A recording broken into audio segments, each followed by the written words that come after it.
जन्म दिने आमा बुवा सिकाउने शिक्षक शिक्षिका र नेपाली हुनुमा सधैँ गर्व लाग्छ। म एक कुशल नागरिक बनी यो राष्ट्रको सेवा गर्न सकूँ। शिव संस्कार र प्रविधि सहितको व्यावहारिक शिक्षा आजको आवश्यकता, भविष्यको तयारी।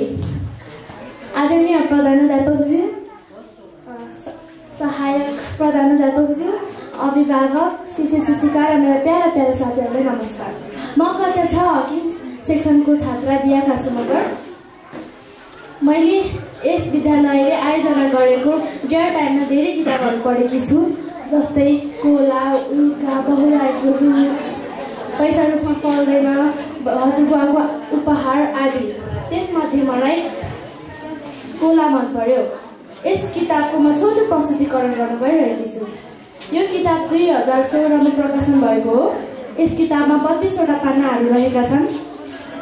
यस किताबका रचनाकार रेजल ब्राइट हुन् भने चित्रकार जी फिल्थुन। यसको मलाई यस किताबमा उच्चारण गर्न अप्ठ्यारो भएको कठिन शब्दहरू पनि भन्न गइरहेकी छु, जस्तै स्वतन्त्रपूर्वक, निपुण, तीव्र, बेफिक्री आदि हुन्। म यसको छोटो प्रस्तुतिकरण गर्छु र सारांश पनि भन्छु। ऊ सधैँ एउटा रुखमा टाँसेर बस्थ्यो।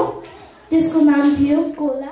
एक दिनको कुरा हो, एउटा भालु आएर उसलाई ऊ नजिकै आएको रुखमा उसलाई कराउन थाल्यो। एक केबिन, तिमी हामीसँग आएर किन खेल्दैनौ? सबै जनावरहरू भेला भएर उसलाई सोधे। उसले जवाफ दियो, म अहिले व्यस्त छु, तिमीहरू जान सक्छौ। सबै जनावरहरू निराश हुँदै गए।